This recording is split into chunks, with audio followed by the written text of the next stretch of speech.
Something happened on Thursday, April 23rd, 2026, on Parliament Hill in Ottawa that tells you everything you need to know about where Canada's relationship with the United States currently stands and where Mark Carney has decided to plant his flag inside it. A reporter approached the Prime Minister with a question that carried embedded in it the framing of the Trump administration's own. Trade grievances, the language of irritants, the suggestion that Canada had trade barriers that needed addressing, the implication that Ottawa should be making concessions to get Washington to the table. The question was a version of the argument that U.S. Commerce Secretary Howard Lutnick, U.S. Trade Representative James Greer, and the broader Trump trade apparatus had been making for months, that Canada had things to fix before serious negotiations could begin. Carney's answer was immediate and direct. Look, you know what's an irritant? A 50% tariff on steel, 50% tariff on aluminum, 25% tariff on automobiles, all the tariffs on forest products, he said at a housing announcement in Ottawa. Those are more than irritants. Those are violations of our trade deal. Not conciliation, not diplomatic hedging, not the careful threading of needle language that characterized Canadian responses to American pressure in previous decades. A direct reversal of the framing.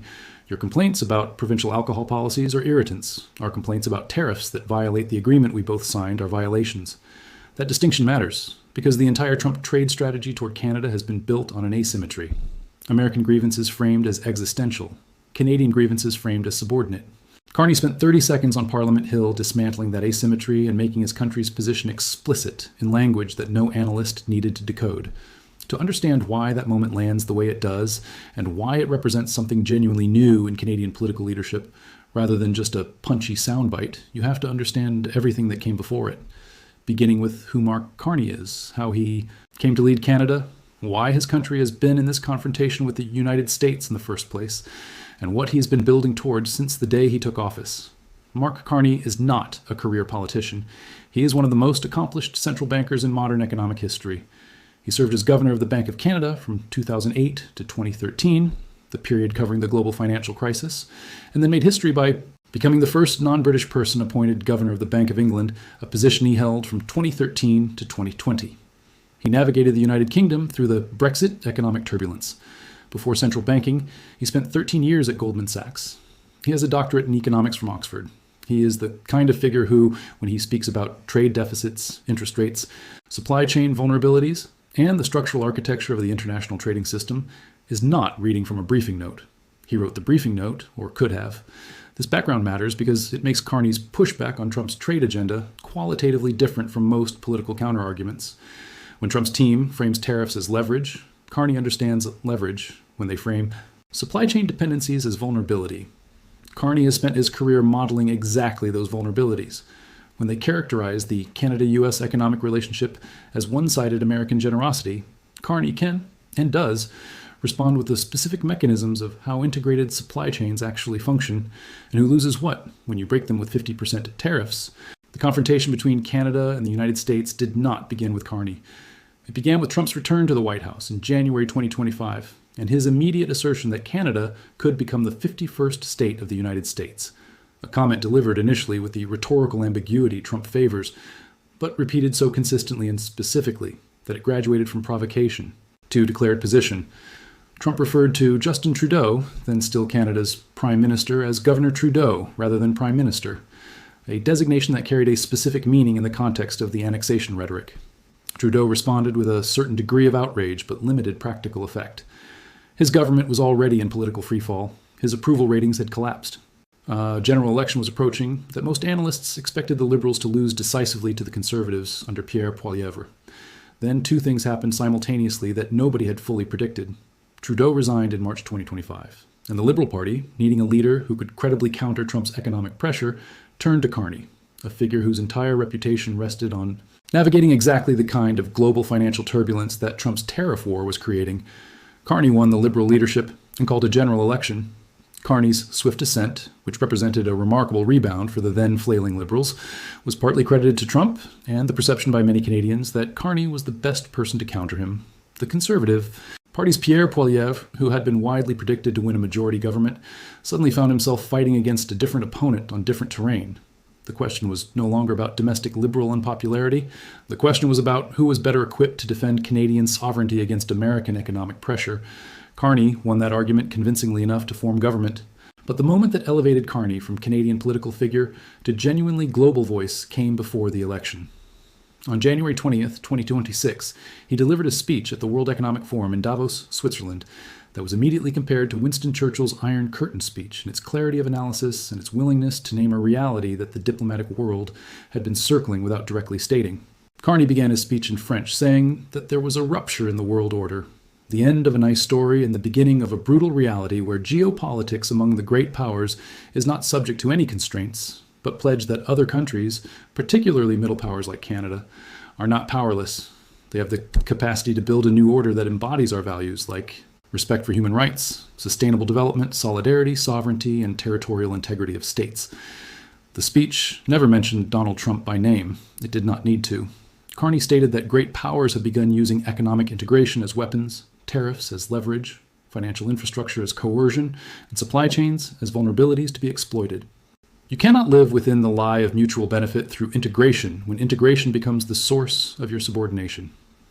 That sentence landed like a diplomatic bomb in a room full of the world's most powerful financial and political actors, because it named precisely what Trump's trade strategy had been doing, extracting from the assumption of mutual benefit while delivering one-sided economic coercion. And it named it in the language that the international business and financial community actually speaks. Carney called on middle powers to cooperate with one another because if you're not at the table, you're on the menu. He said the question for middle powers like Canada was not whether to adapt to the new reality, but how. The powerful have their power. But we have something too. The capacity to stop pretending, to name reality, to build our strength at home and to act together. The international reaction was immediate and extensive. Carl Bildt, former Prime Minister of Sweden, wrote on X, very important and very well put remarks by Canadian PM Mark Carney. It's time to take down the sign and speak out. Alistair Campbell, former communications director for UK Prime Minister Tony Blair, called the speech real, leadership, and one of the best, and most important, of recent times. Denmark's Prime Minister Mette Frederiksen praised the speech in March 2026 and thanked Carney from the bottom of her heart, stating that it had prompted considerable discussion across the Nordic countries. Mexico's President Claudia Sheinbaum said Carney delivered a very good speech that was in tune with the current times. The speech had been compared to Churchill's Iron Curtain speech, to Louis St. Laurent's 1947 Gray Lecture at the University of Toronto that laid out Canada's post-war foreign policy vision, and to the foundational statements of the rules-based international order that the speech was explicitly declaring had ended. The comparison to Churchill is analytically appropriate in one specific sense. Both speeches were delivered at a moment when the speaker understood that the existing order had already broken, and was choosing to say so publicly when almost everyone else was still pretending it hadn't. Carney gave a national address in Quebec City the same day. He continued to assert Canada's independence, stating, Canada and the United States have built a remarkable partnership in the economy, in security, and in rich cultural exchange. But Canada doesn't live because of the United States. 5 words, directly reversing Trump's claim. In a national address on the same day. The response was not delivered to Trump's face, but it was delivered at the same volume and with the same clarity. The Prime Minister of Canada looked at a sitting American president's assertion that his country's existence depended on American goodwill and said, publicly and on the record, that it was false. The domestic political consequences of the Davos speech were significant in ways that extended far beyond public approval ratings. On February 18, 2026, Conservative MP Matt Genero crossed the floor to the Liberals, citing Carney's speech as a contributing factor. A member of the Conservative opposition, the party that was supposed to be riding a wave of Liberal unpopularity to a majority government, defected to the governing Liberals specifically because of a foreign policy speech about Canada's place in a fracturing world order. The political realignment that Carney's positioning created was not just about polls. It was about pulling the political center of gravity in Canada away from the Poilievre conservative position, which many Canadians perceived as ideologically adjacent to Trump, toward a clearer, more assertive nationalism that crossed traditional partisan lines. Since Carney's rise to power, he has emerged as one of the loudest global voices against Trump's America First nationalism and economic intimidation. He warned of the end of the international rules-based order and called for middle powers to band together. Carney's strategy on dealing with Trump, as he stated in Sydney, Australia, is respect, but not obsequiousness. He described Trump as someone who is more interested in your viewpoint on various things in private and that creates an ability to work through things. Senior Conservative MPs alongside Liberal voices. Canada's new ambassador to the United States told a House of Commons committee on April 23rd that every meeting that I've had has been respectful, open, and receptive. And I have to say, I wasn't necessarily expecting that. The backroom engagement is continuing, the diplomatic process is ongoing. But the public framing is non-negotiable. Carney said in a video address released on April 19, 2026, the U.S. has fundamentally changed its approach to trade, raising its tariffs to levels last seen during the Great Depression. Many of our former strengths, based on our close ties to America, have become weaknesses that we must correct. He added, we have to take care of ourselves because we can't rely on one foreign partner. We can't control the disruption coming from our neighbors. We can't control our future on the hope it will suddenly stop. We can control what happens here. This is not the language of Canadian foreign policy from any previous era. Canada has historically been careful, diplomatic, deferential in its public posture toward Washington, even when privately frustrated with American decisions. The Canadian approach to the relationship has been to manage disagreements quietly, to avoid public confrontation with an ally whose market Canada depends on for over 75% of its trade, and to rely on the institutional architecture of NAFTA, now CUSMA, to resolve disputes through legal mechanisms. Carney's approach retains the institutional engagement but has stripped away the public deference entirely. He is telling Canadians, and telling the world watching Canada, that the assumption of mutual benefit no longer holds as a reliable organizing principle, and that Canada must build its own strategic capacity to withstand pressure. The specific trade confrontation as it stands on April 23, 2026, is as follows. The United States has imposed a 50% tariff on Canadian steel, a 50% tariff on Canadian aluminum, a 25% tariff on Canadian automobiles, and tariffs on forest products, among other sectoral measures. These sit alongside a baseline 10% global tariff that took effect February 24, 2026, replacing the previous 35% IEPA tariff on non-CUSMA compliant goods. CUSMA, the Canada-US-Mexico Agreement, is due for mandatory review by July 1, 2026. At that point, officials can decide to renew the deal for a 16-year period, or to agree to an annual review process. But the renegotiation can take up to 10 years if parties so choose. The Trump administration has been using the CUSMA review as leverage, demanding what amounts to an entry fee of concessions from Canada before formal talks even begin. U.S. Trade Representative Jameson Greer told Congress that Canada was behind Mexico on trade discussions. U.S. Commerce Secretary Howard Lutnick publicly said of Canada-U.S. trade, they suck, a comment his office later clarified was meant to refer to the trade imbalance. Greer suggested the U.S. was prepared to levy retaliatory measures after several Canadian provinces removed American alcohol from their shelves, itself a retaliatory measure against U.S. sectoral tariffs. The rhetorical escalation from Washington has been sustained and deliberate. Carney responded to reporters when asked whether Canada would make concessions to get to the trade table. It's not a case of the United States dictates the terms. We have a negotiation. We can come to a mutually successful outcome. Trade Minister Dominic LeBlanc was more direct. If we wanted to accept a bad deal, we could have done that months ago. Carney said Canada and the U.S. both have trade irritants with each other, and both will have to sit down and work through those issues. But on dairy supply management, one of the American side's most persistent demands, Canada-U.S. Trade Minister LeBlanc had already said publicly that dairy supply management concessions are off the table, a position Carney reiterated Thursday. Ontario Premier Doug Ford added his own voice from the provincial level. I'd put American liquor back on shelves in a heartbeat, folks, but when he's destroying our auto sector, putting in jeopardy tens of thousands of jobs, Ford said, explaining why Ontario will not lift its ban on American alcohol from provincial liquor stores until all new tariffs on Canadian goods are removed. When Lutnick called the liquor boycott insulting and disrespectful to America, Ford replied, I guess what is disrespectful is we never started this tariff war. The broader strategic picture that Carney has been building since his Davos speech is one of deliberate diversification. He said he wants to attract new investments into Canada, double the size of clean energy capacity, and reduce internal trade barriers within the country. He has emphasized Canada's increased defense spending, reduction in taxes, and efforts to make housing more affordable. He is seeking new trade deals with other countries and has already signed a trade deal with China, a move that drew pointed commentary in the context of the Davos speech and U.S. pressure. The WEF speech's core economic argument was one Carney had road-tested as a central banker.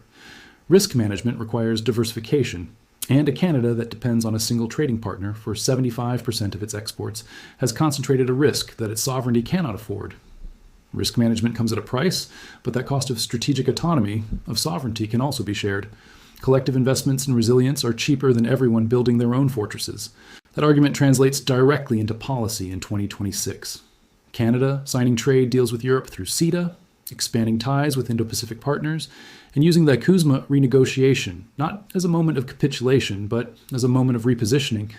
These are not rhetorical gestures. They are the operational implementation of the Davos framework applied to Canadian economic geography.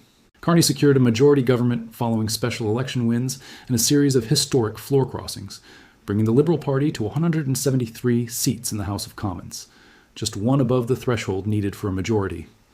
Trump's hostility toward Canada sparked a new sense of patriotism among Canadians, many of whom still refuse to travel to the U.S. or buy American-made products.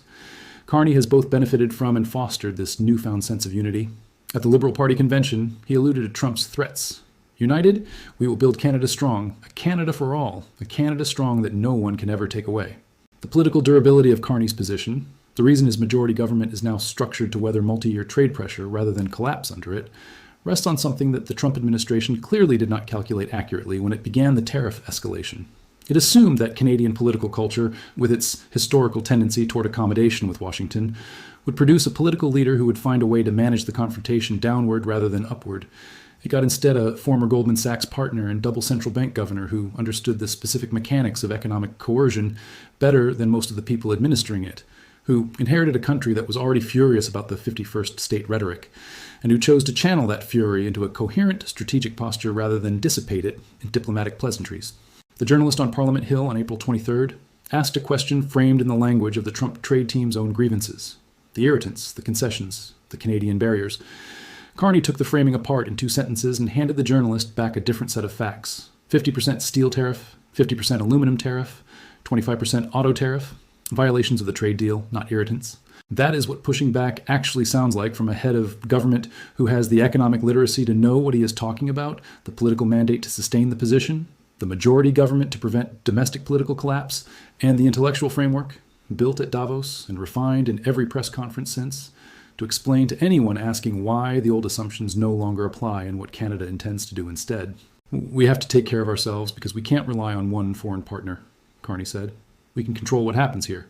That is not a threat. That is not a boast. It is the statement of a country that has, under its current leadership, concluded that the relationship it had organized its economic existence around for 70 years is no longer operating on the terms that made it safe to depend on, and that the responsible response to that conclusion is not to pretend otherwise, not to wait for the disruption to stop, and not to answer the journalists who carry the disruptor's framing by adopting the disruptor's premises. It is to tell the truth about the steel tariff and the aluminum tariff and the auto tariff and call them what they are: